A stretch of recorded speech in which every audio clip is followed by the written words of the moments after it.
আসসালামু আলাইকুম। Turning point with Fahia YouTube চ্যানেলে আপনাদের স্বাগতম। প্রতিদিনের পড়ার রুটিনে আজকে আমি নৈতিকতা সাবজেক্টটা রেখেছি। এই সাবজেক্টটা সাধারণত অনেকের কাছে অনেক কঠিন মনে হয়, কারণ প্রশ্ন পড়লে অপশনের প্রতিটি শব্দকেই মনে হয় সঠিক উত্তর। এই সাবজেক্টে একটু টেকনিক্যালি পড়লে কিন্তু 6 থেকে 7 নাম্বার তোলা সম্ভব।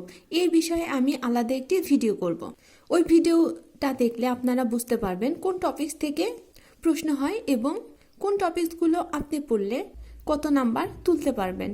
যেহেতু বিগত সালের প্রশ্ন থেকে একটি প্রশ্ন প্রতি বছরই বিসিএস পরীক্ষাতে কমন আসে, তাই আজকে আমি পড়ার রুটিনে 46 থেকে 43 বিসিএসের নৈতিকতা, মূল্যবোধ এবং সুশাসনে যেই প্রশ্নগুলো এসেছে ওই প্রশ্নগুলো আপনি মুখস্থ করবেন। প্রথমে প্রশ্নগুলো মুখস্থ করবেন, পরে ব্যাখ্যা পড়বেন, কারণ ব্যাখ্যা সহ আপনি যদি বিসিএস এর সবগুলো প্রশ্ন পড়তে পারেন তাহলে আপনি 2 থেকে 3 নাম্বার পাবেন। যেহেতু 10 নাম্বার থাকে, 3 নাম্বার পাওয়া মানে 30% নাম্বার পাওয়া।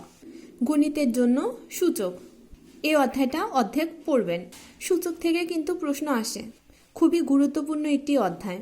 ইংরেজি প্রোনাউনটাও আপনি অর্ধেক পড়বেন।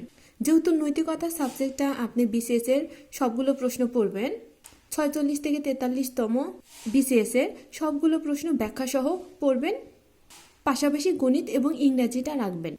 ব্যস্ততার কারণে আমি হয়তো অনেক কথাই বলতে পারলাম না, কিন্তু নৈতিকতা সাবজেক্টটা নিয়ে আমি পরে আলাদা একটি ভিডিও দেব। ওই ভিডিওতে আমি বিস্তারিত আলোচনা করব। আশা করি ভিডিওগুলো দেখলে আপনারা উপকৃত হবেন।